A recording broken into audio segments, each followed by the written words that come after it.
Annyeonghaseyo, this is meowmurai. Let's continue our game of Despera Drops running on Nintendo Switch 2. 真実を見つけに行くよ。デスペ遅い。これで OK? Let's see, I want to sneak into the castle. それじゃあこっそりお城に忍び込んでみる？ I tossed out a joke to break up some of his gloom. ミカがそんなこと言うの？マジで？忍び込んでもいいわけ？ To my surprise, he actually bought it. もちろん冗談だよ。冗談。 I backpedaled in a hurry. If he really felt like it, he could sneak right into the castle. That would be outright trespassing. なんだ、冗 Hey, 談だ Metal よ。 Wolf. っていうか、そもそもこっそり忍び込んだら全然普通の観光客じゃなくね？ Rami was right. Our original plan was to have touristy fun. Had completely crumbled. なんだよ、それじゃいつも通りじゃん。そうだね。それもどうかと思うけど。っていうか、お腹空かない？僕、ミカの作ったご飯を食べたいんだけど。次の目的地 Really? は That ど was こに the する？これで wrong decision? OK？ It seemed like that was the right decision. But yeah, how about we go eat something delicious? Or I'll make your favorite food for lunch. じゃあ代わりに今日のお昼ご飯ラミー君が好きなもの作ってあげる。本当？ Rami spun around, beaming with joy. 僕の好きなものか。何にしよっかな。 Rami was practically bouncing off the walls in his excitement. I hadn't expected him to be this happy about it, so it made me a little embarrassed. でもせっかく遊びに来てるんだからどこかお店で食べてもいいんだよ。お店で。 My follow-up suggestion prompted Rami to scan our surroundings. なんかどこもミカのご飯よりは美味しそうじゃないかな。そんなことないと思うけど。いや、僕にとっては君のご飯が最高のごちそうだからさ。それじゃ早速買い物に行こうぜ。 Rami jogged ahead of me. His high expectations made me want to do everything in my power to live up to them. We stopped by a store on our way home to buy some ingredients. Right as the hostel entrance came into view, I saw the orphanage director walking our way. やべ、隠れなきゃ。クリステル、こっち。 Pulling the surprised Crystal along, we searched for a place to hide. The little girl was confused, uncertain as to why. どうして隠れるの？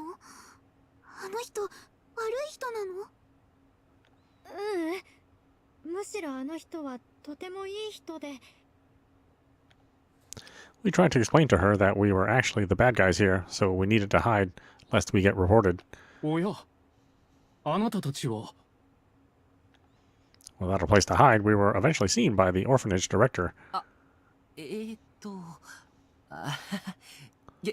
元気だった？久しぶりなんて。お元気そうで何よりです。では私たちは急ぐので。 We broke into a cold sweat, worried he'd report us again. But just as we searched for an escape route, the director apologized to us. 先日は失礼いたしました。わざわざエルマーを助けに行ってくださったんですね。 I mean, your apology doesn't mean much. You did send like half the country's law enforcement after us. 実はあの後エルマーから事情を聞きまして、お二人にはお礼を申し上げたいと思っていたんです。マジ？ええ。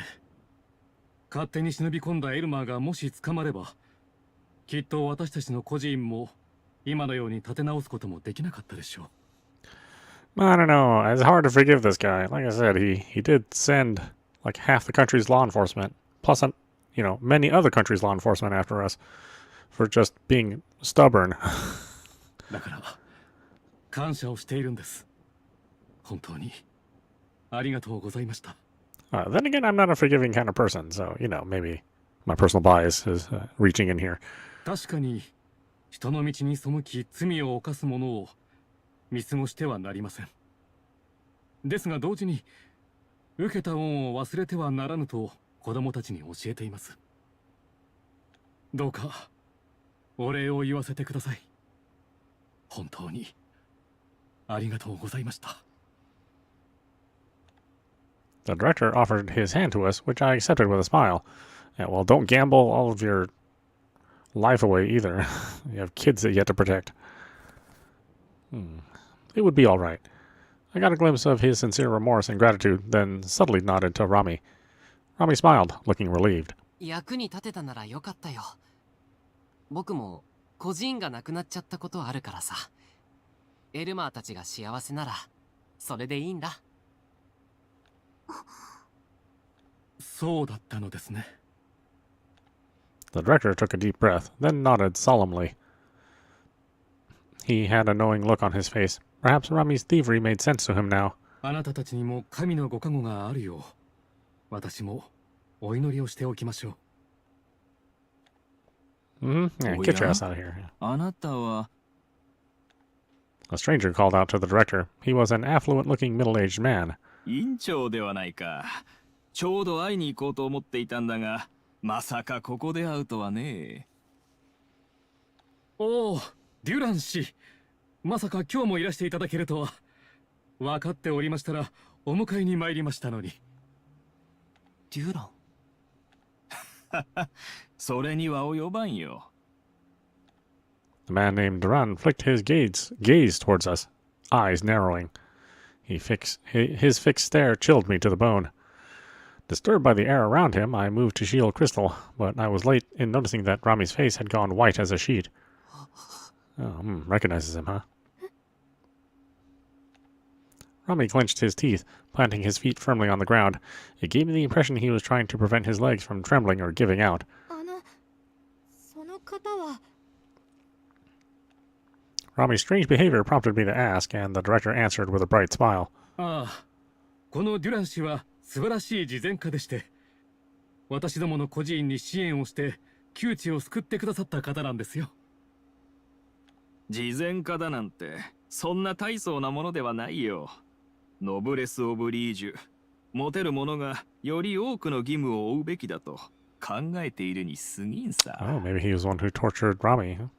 それより子供たちにと思ってドーナツを買ってきたんだ。そろそろ行くとしよう。それはなんとお礼を申し上げればいいのか。子供たちもさぞかし喜ぶでしょう。では皆さん、また失礼いたします。 We're running into all sorts of a-holes in our trip here. After bidding us farewell, the director and Mr. Durand headed towards the orphanage. As Mr. Durand brushed past us, he put a hand on Rami's shoulder. There was a hint of a smile on his face. 元気そうで何よりだ。 His quiet murmur was meant only for Rami. The moment they were no longer in sight, Rami collapsed to his knees. ラミー君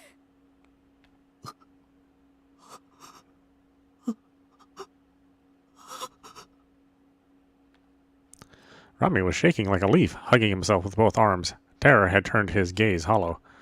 Sweat trickled down his forehead, dripping onto the ground. He covered his mouth with both hands, like he was suppressing the urge to vomit. ラミー君どうしたの？しっかりして。 He looked as though he might collapse any second now. The moment I reached out to hold him, he smacked my hand away and glared daggers at me. 俺に触るな。やめ。ラミー君 Rami crumpled to the ground in an instant. He crouched on the street, quivering all over. 私みんなを呼んでくる。 Crystal rushed into the hostel. I carried Rami to the base of a nearby tree, hoping it would help him recover a little.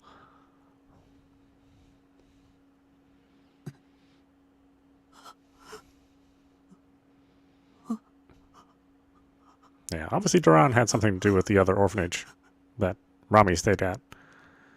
Even as we sat there, Rami had difficulty breathing. He was hyperventilating, and I wanted nothing more than to soothe him. Worried as to whether I could touch him, I tentatively rubbed his back. Though Rami didn't reject me again, he kept on muttering to himself. やだ。俺何もてない。Yeah, I am surprised that she managed to carry him to a tree. Maybe it was really close by. ラミー君、 He seemed completely different from usual, from the way he spoke to his blatant show of fear. I had no idea what had come over him, but I knew one thing for certain. It triggered right after he met that man, Mr. Durand. ラミー君、大丈夫、大丈夫だよ。 Gently yet firmly, I assured him that I was here. ミカ。 Rami finally said my name. He peeked up at me, looking absolutely crushed. 痛い。痛い。 He clawed at his chest in agony, then desperately leaned towards me. His hand clutched my skirt so tight, it was as if he feared he'd be swept away. Like a drowning man holding on to a tree for dear life, Rami clung to my knees.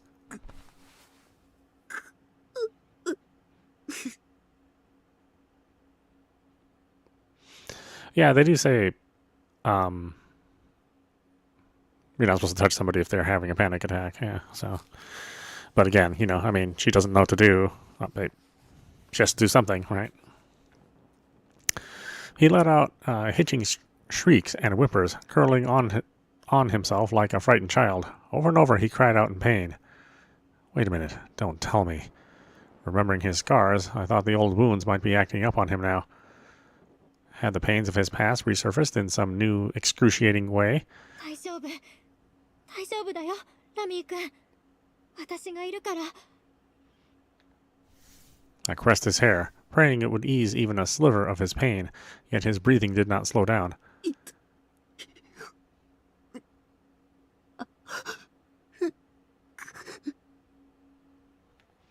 He must have been in such agony, his breaths came shallow as he grimaced. やだ。レオ、リュカ、ティエリ、ジョゼフ。助けて。 Now, this is quite the flashback he's having. He mumbled several names on repeat, groaning. It hurts, it hurts. I longed to know the reason behind his suffering. If I touched his hand, I could see into his mind. But Rami himself had yet to tell me how he got those injuries. I'd only hurt him if I peeked without his permission. At the same time, I might have a better grasp on what caused him such pain. Maybe then I could find the right words to say. After much deliberation, I decided to give it a try. Before I could even reach for his hand, a shadow fell over the two of us. I looked up, wondering if Crystal had brought the others with her, only to lock up in shock. One of the people I dreaded seeing most stood before my eyes. 随分と古傷が痛むようですな。 Oh, House Steward, what are you doing here? This is the wrong time for you to be here. あなたは。 Our encounter came at the worst possible time. Since I was unarmed, all I could do was steel myself. I hugged Rami's head to my chest to protect him, but House Steward's polite response came as a huge surprise. ご安心を。本日は別件で来ておりますゆえ、あなたたちのお相手をするいとまがありません。え、それは私たちを見逃すということ。 私はハウススチュワード。その名の通り、主の命令以外の行動は許されておりませんので。しかし、デュランとの再会でそれほど痛むとは、このことはチャンセラーに報告しなくてはなりませんね。Oh, okay. Not surprising they know each other. A reunion? Did he just say Durand? I didn't even mention him. あなたは何を知ってるの？ラミー君とあの人の関係を知ってるの？ I was fully aware that speaking to an elite member of Crown, I was fully aware that I was speaking to an elite member of Crown, but I couldn't stop myself from asking. If he knew something about their relationship, it might give me a clue to ease Rami's suffering. Yet House Steward shook his head regretfully at my desperate question. いえ、私はデュランがかつてその少年の主人だったことを知っているに過ぎません。 His master? Did that mean Rami used to work in the mansion? I'd never heard anything about that from him, though. The only thing about Rami I knew for a fact was that he lived in an orphanage before surviving on the streets, and that he had a criminal record of theft. どうしてあなたがそんなことを知ってるの？私もチャンセラーの命令で一時期はデュランに仕えておりましたので、その時にその少年の姿をお見かけしたに過ぎませんよ。Oh, okay. So it is a small world, huh? 彼は私がそこにいたとは知らないようでしたが、あの境遇ではそれも無理はないでしょうな。How Stewart served Durand on Chancellor's orders? Meaning the philanthropist named Durand, the very man who saved Elmar's orphanage from going bankrupt, was connected to Crown. A chill crawled down my spine. I was flabbergasted. Meanwhile, How Stewart calmly took out his pocket watch to check the time. おっといけません。約束の時間に遅れてしまいます。待って、ラミー君はどうして？失礼。戦略がありますので。How Stewart offered a courteous goodbye, then left for good. He vanished in the blink of an eye without making a sound. It made me second guess whether I'd seen him at all. But no, he truly was with us till a moment ago. As he told it, Durand, the philanthropist who saved Elmar's orphanage, was Rami's former master, and How Stewart himself served Durand for a time. おい、大丈夫か？何があった？ The others rushed towards us from the hostel, with Gib in the lead. Crystal had summoned them. どうした？怪我をしたのか？違うんです。私もよくはわからないんですが、多分古傷が急に痛み出したみたいで。とにかく一旦宿に戻るぞ。Gib looked at Rami, who was still hunched over with a pale face. The feeble tremor of his hand struck me as terribly ominous. Switzerland, Thun, August 4th, 2028, 12:57 Friday, Hostel.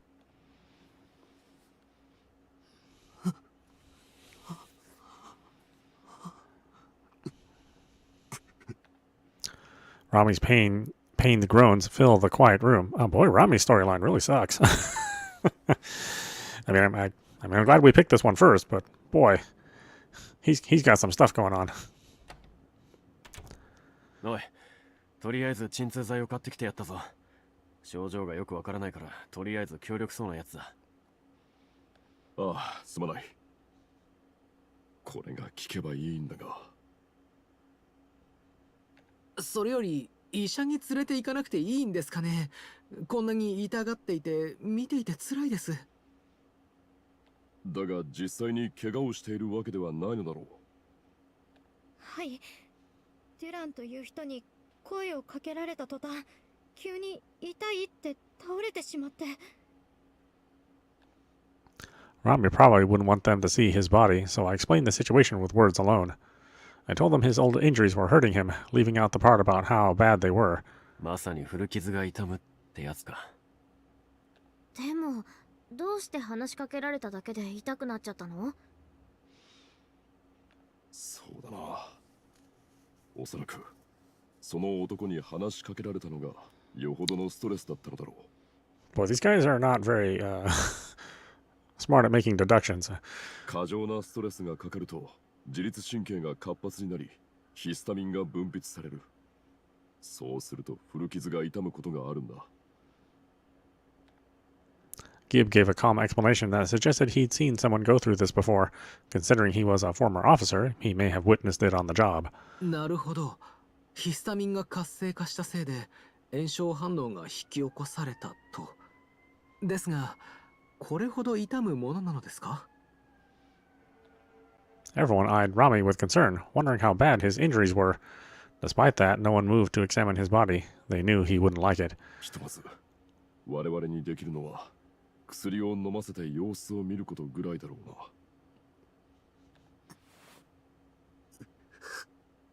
やめろ。When Gib tried to lift him, Rami shook off his hand with a groan. Rami hated being touched. Now that he was already at a low, being touched more than necessary might increase his stress. Gib turned to me, frowning. 君に任せていいか。はい。ラミー君、ほら、痛み止めの薬だよ。大丈夫だから。I suppose I can't blame them too much for not, like, knowing or recognizing somebody with, having, at minimum, a panic attack. I mean, they don't have friends. They don't hang around other people. And generally, they don't care about their fellow man. So this is kind of weird for them, I guess. I stroked his head, hoping to calm him down a bit. He eventually relaxed a little, then slowly opened his mouth. He swallowed the pill and took a deep breath. Oh, he did take the pill. I didn't know whether the painkillers would help. Even if they did, it'd take some time to kick in. I could only watch Rami as he curled up, breathing heavily.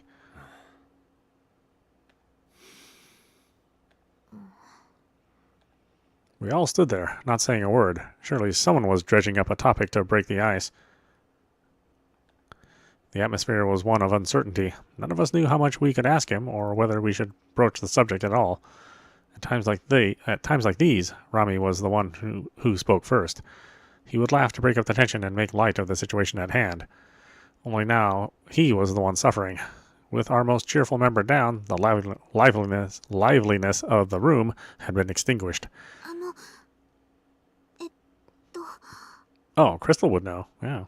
I mean, she's the kind of the closest one to know internal suffering. Crystal did her best to start a conversation. Unable to find the right topic, she furrowed her brow in frustration. お薬もっと飲ませる？いや、あんま飲ませても体に良くないんじゃないかな。じゃあご飯作る？ Right then, I remembered that I'd bought ingredients on our way here. いけない。アイス買ってきたんだった。アイス？サリー食べたい。 Oh, wow, that lightens the mood for Sally real easy. でも溶けてるかも。大丈夫だ。さっき冷凍庫に入れておいた。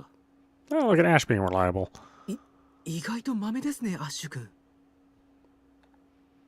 Freed from the weight of weighty silence, everyone went to scope out the ingredients Rami and I had purchased. Now that things had calmed down a little, I recalled Durand's possible connection to Crown. The orphanage director was extremely grateful to Durand, saying that the facility wouldn't be running without his help. But House Steward had allegedly worked for Durand in the past. That meant Durand was somehow related to Crown, which made my heart sink. If he was really a member of the organization, Elmar and the other children could be in danger. I clapped my hands over my mouth, confusing my companions. お姉ちゃんどうしたの？実は。 Yeah, those kids are definitely in trouble. I told them I'd bumped into House Steward, along with everything he told me. That sapped the joy right out of their faces. あのハウススチュワードがトゥーンに？たく、相変わらずしつこい奴らだな。でも妙だな。お前を捕まえずに撤退するだなんて。戦略があると話してました。主の命令以外の行動は許されていないって。つまり君たちを捕まえる命令は今は出ていないというわけか。だから孤児院に行ってきてもいいですか？心配なんです。もし次のクラウンの狙いがエルマー君たちだとしたらって。ダメに決まってんだろ。あの執事野郎がうろついてると分かったんだ。お前はここでおとなしくしてろ。そうだよ。出歩いたりしたらお姉ちゃんの方が危ないって。そうかもしれませんが。I couldn't ignore the possibility that the children at the orphanage were at risk, just like me and Crystal. Even if they weren't directly affected, this was Crown we were talking about, the same org that hunted us day and night and faked criminal charges. There was no telling what would happen, and that brought me immeasurable anxiety. I needed to find out the truth as soon as possible. せめてあのデュランという慈善家がクラウンの関係者なのかを確認しないと。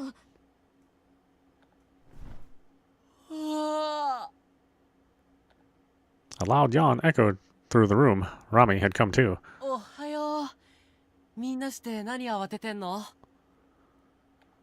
ー君、大丈夫？痛くない？痛い？何の話？さっきまで散々古傷が痛むって苦しんでただろ。気を失うぐらいにな。違う。ただの熱中症だよ。ほら今日暑かったじゃん。熱中症？いや、そういう雰囲気ではありませんでしたが。大丈夫。なんともないよ。もう平気。Boy, he has a real interesting coping mechanism.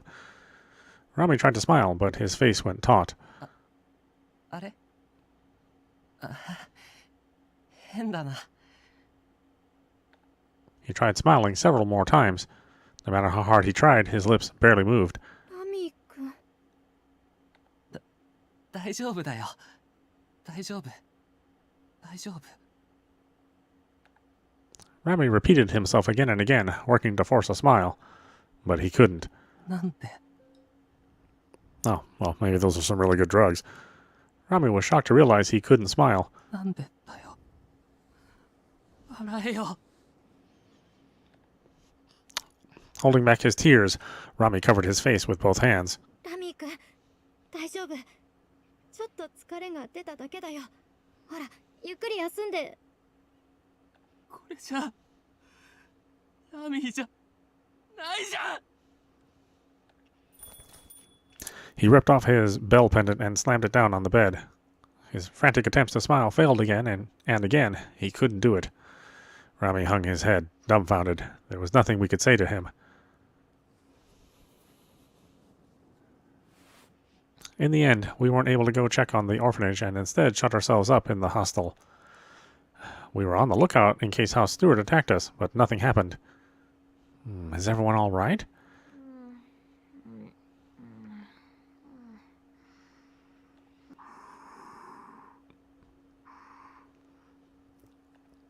Listening to the others' soft breaths as they slept, I closed my eyes in hope of dozing off as well. Yet sleep never came to me. Rami had gone to bed early without eating much. His pale face made me think his wounds might still hurt. Was he going to be okay? What about Elmar and the other children? Deciding I'd check on them first thing in the morning, I rolled onto my side and was shocked by what I saw. Huh? The bed across from me was empty. Rami was gone. I leapt out of bed in a panic and felt his sheets. They were cold, meaning he'd left a while ago. I never heard him wake up or walk out of the room. Like always, he slipped away quietly without us knowing. I looked around the room, hoping to find him, but he was nowhere in sight. He wasn't in the bedroom, or the bathroom, or even the kitchen. I had no clue when he'd woken up and left. No way. Rami. Well, we know where he's going. Switzerland, Thun, August 4th, 2028, 2318, Friday, Plaza. Before I realized it, I'd rushed out of the hostel. I felt like I'd lose him for good if I didn't hurry. I couldn't leave him alone, not when he was suffering so deeply that he couldn't even smile. I had to find him as soon as possible. Oh, he's just wandering the streets? Rami silently emerged from around the corner. ラミー君。 Relieved to have found him, I rushed over, only to stop when I noticed something wasn't right. His vacant gaze and unsteady steps made him look like a zombie. His hands were slick with red, but why? I blinked, then looked closer. The scarlet fluid on his hands was blood. ラミー君。 Well, let's hope that's somebody else's blood. He vanished down an alleyway, blending in with the shadows. I ran after him, terrified, but he was no longer there.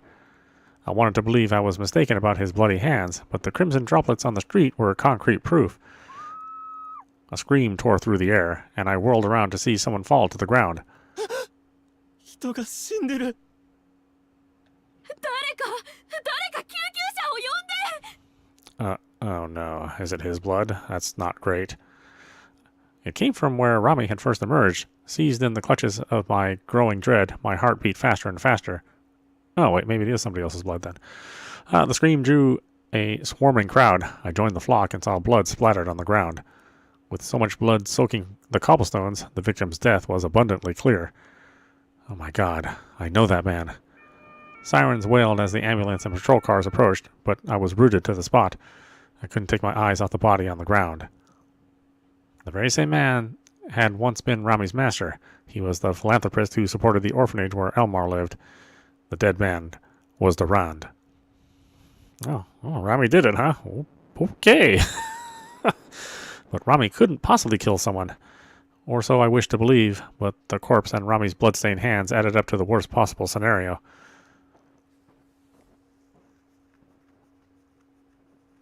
No, Rami wouldn't do something like that. What would happen if I didn't believe in him? Shaking away my negative thoughts, I ran off to find Rami.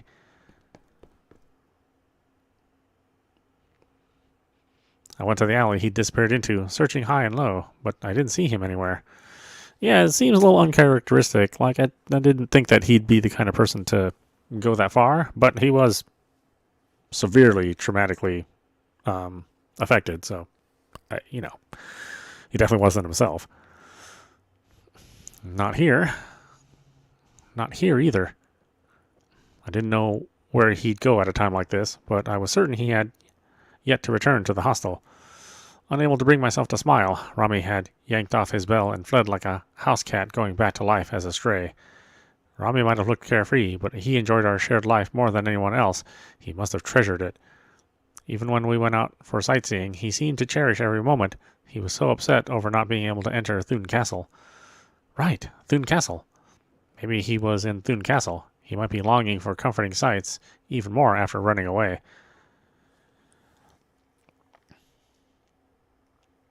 Switzerland, Thune, August 4th, 2028, 23:55 Friday, Castle. I mean, I think the more likely scenario is that maybe House Steward got rid of Durand. And Rami just discovered the body. That would be my guess. But you never know, huh? I climbed the fence like Rami taught me, then snuck into the castle. I walked across the courtyard and over the green. There, I found him. Rami was washing his hands in the fountain. Glad as I was to see him, I patiently waited for the right moment to speak. He rinsed the blood off his hands with a stunned expression on his face.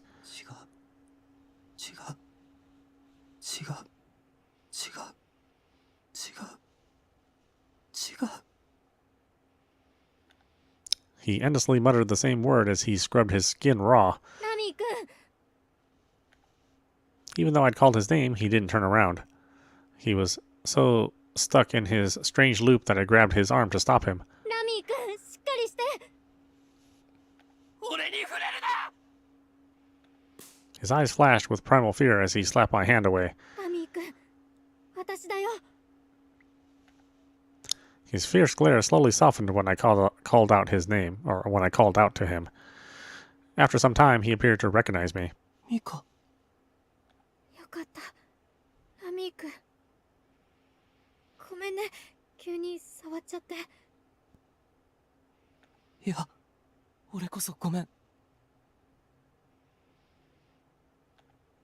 Rami stopped short on noticing his abruptly rough speech and sucked in a breath.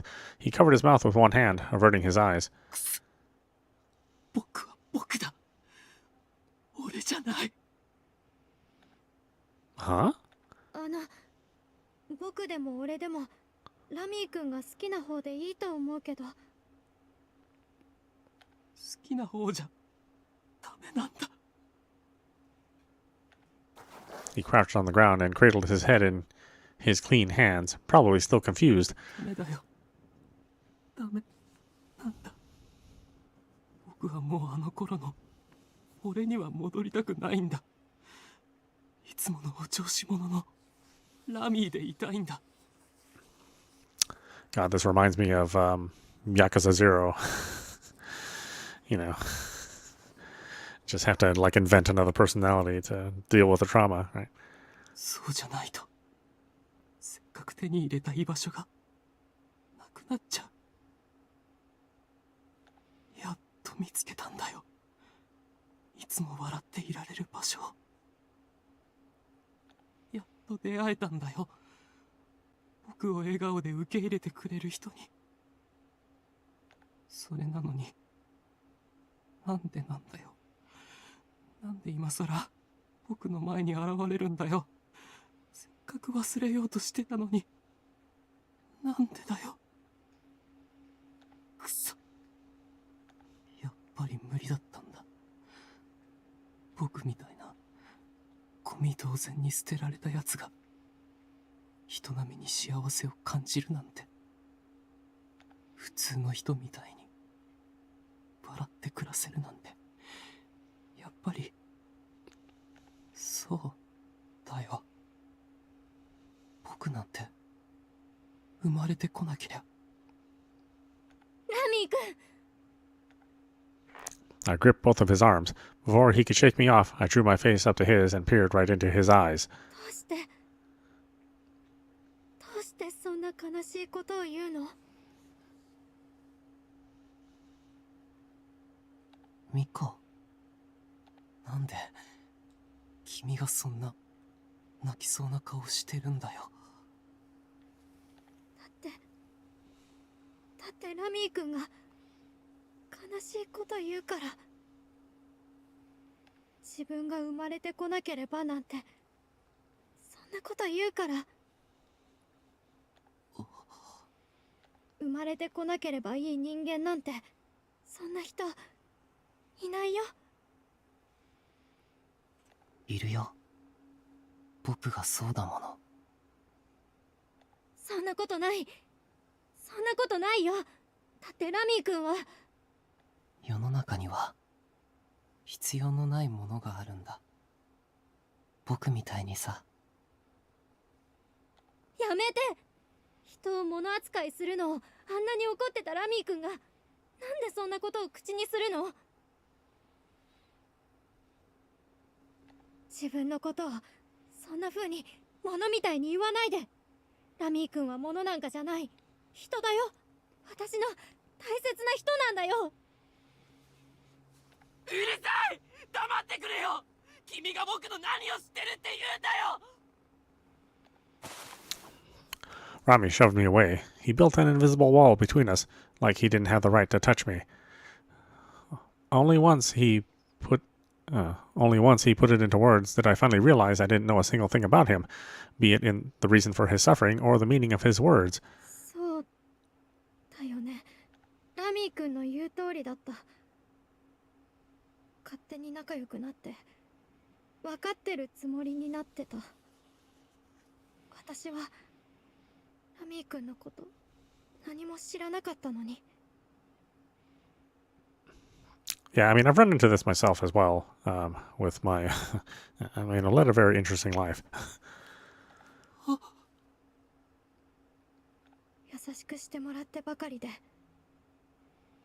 ラミー君が本当は深く傷ついて苦しんでることすら想像できてなかった。考えようと。違う。ごめん。本当にごめんね。違う、そんなことない。だって僕は違う、そんなこと言いたいんじゃ。ラミー君、私は。ごめん、もうちょっと待ってよ。今笑うからさ。 Rami forced himself to smile, except his expression remained the same, as if it were frozen. ほら、大したことじゃないんだ。ちょっと嫌なことを思い出しちゃって、それで混乱してただけでさ。別に大層な過去があるわけじゃないのにさ。情けないよな。 Oh, you definitely have a crazy history.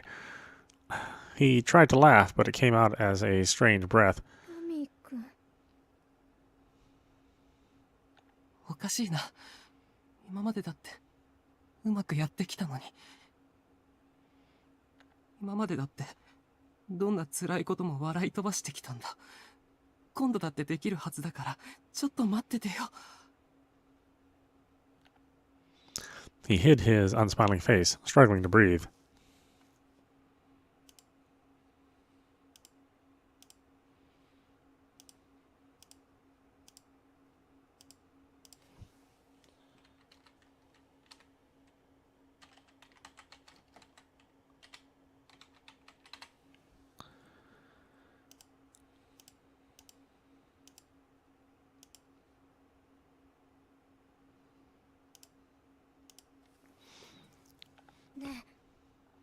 ラミー君。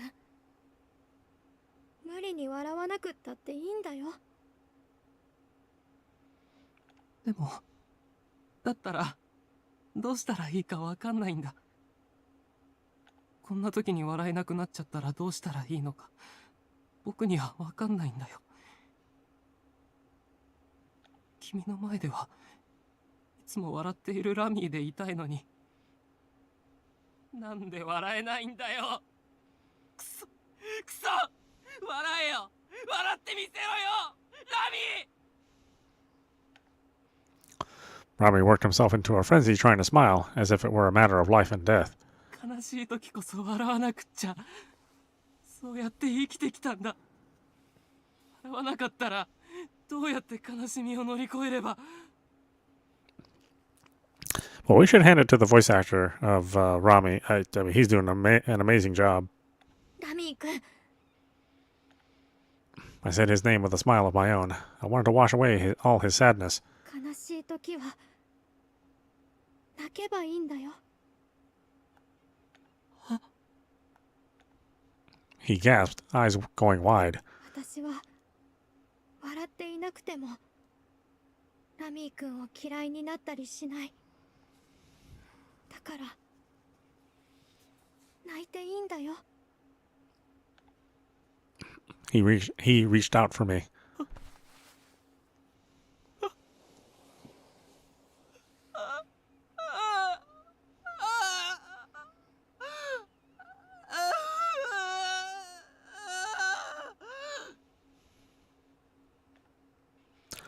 Rami clung to me, crying his eyes out.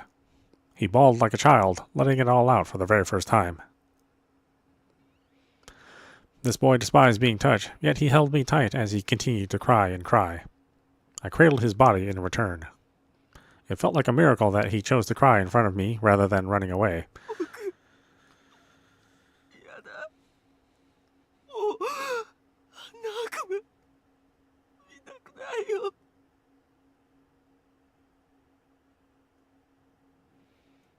殺したいほど憎んでたんだ。あいつから逃げられるなら、あの夢から逃げられるなら、殺してもいいって思ってた。だ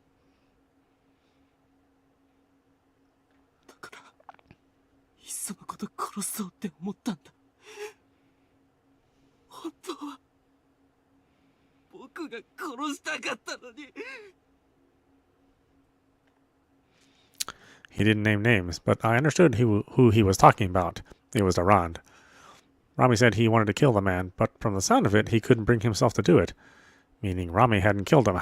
Someone else had murdered Arand. これから僕はどうすればいいんだよ。僕があいつを殺さなきゃ悪夢から逃れられなかったのに、一生悪夢を見ろっていうの。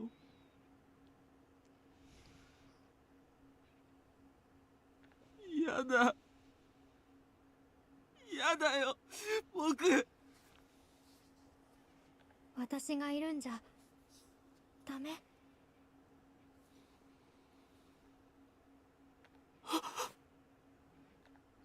Rami suddenly looked up. His wet, light green eyes met mine. 言ってくれるの？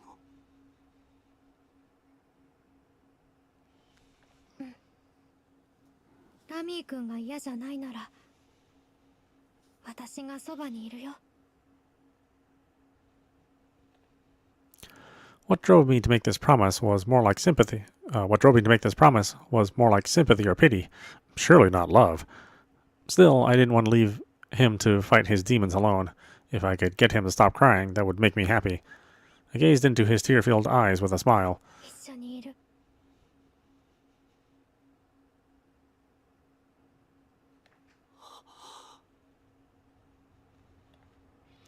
Fresh tears streamed down his cheeks. He buried his face in my shoulder, gripping my clothes.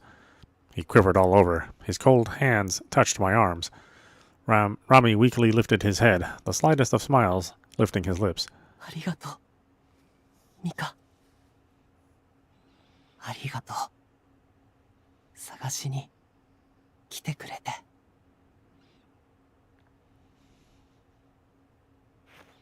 Rami slowly pulled himself away from me. A sad smile was plastered on his face. With some effort, his lips parted. 僕たちもウルズの雫を飲ませられてたんだ。 Oh, okay, so they were experimenting on the kids with the drops of Erd. I had a feeling it would be about this. Rami had such a strong aversion to the ampule with the drops of Erd inside. I waited for him to continue. 僕と一緒に路上で過ごしてた仲間たちはさ、みんな揃って慈善家だっていう男に拾われたんだ。温かいご飯に温かい寝床があった。幸せだった。孤児院が潰れてからずっと苦しかったけど、神様は見てくれてるんだって思った。困ったことがあったら助けてくれる人がいるって。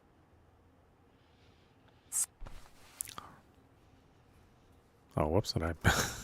困ったことがあったら助けてくれる人がいるって。最初はそう思っていたんだ。 Rami leaned his forehead against mine, placing his hand on top of my hand. 今日も飯うまかったな、ラミー。 Oh, I see. He's letting her see his memory. うまかったけどさ、てめえ今日も俺のパン取っただろ、レオ。ぼさっとしてるお前が悪い。ここはスラムじゃねえのに、俺の皿から奪うなって、このウジ虫野郎が。相変わらずラミーが一番言葉遣いが荒いな。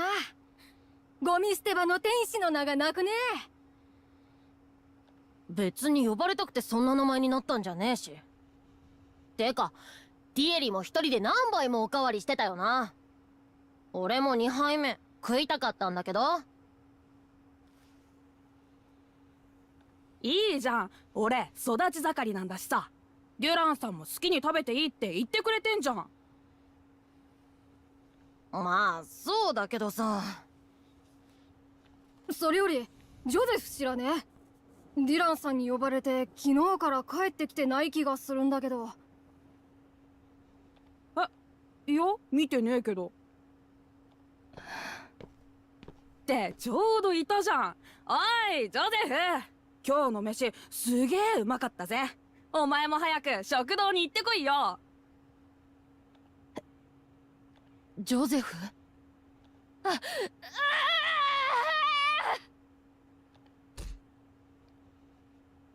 僕らを拾ったデュランは慈善家でも何でもなかった。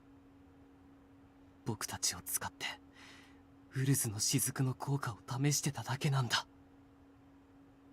行き場のない孤児を使ってウルズの雫の実験を繰り返していた。僕たちが来る前からずっと。保護者も探す人もいない。路上で暮らしてる僕らは大人たちにも疎まれてた。ドブネズミと変わらない。都合が良かったんだ。 Yeah, I'm almost kind of frightened to learn about everybody else. like Sally's like the most happy of the whole group. I mean, besides Rami. I mean, she must have an absolutely terrible story once we get to her. それからデュランはみんなを使ってウルズの雫の効果を確かめていったんだ。あの薬を使うと人を意のままに操れる。効果は数時間程度で、薬は新陳代謝で体外に排出されるから最終的に証拠は残らない。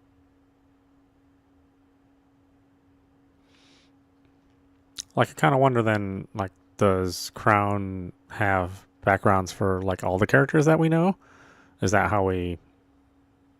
Or is that how they gathered all the right people for Mika? だから逃げて誰かに訴えても無駄だって。孤児であるお前たちの言うことなんか誰も聞かないって言って。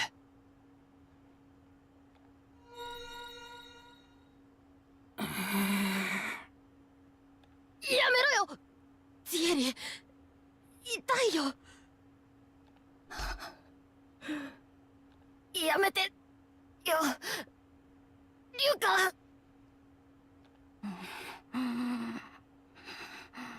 嫌だ、レオ、俺だよ、ラミーだよ。みんな正気になってくれよ。ど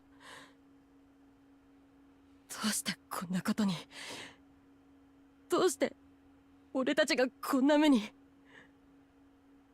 なんでなんだよ、デュラン。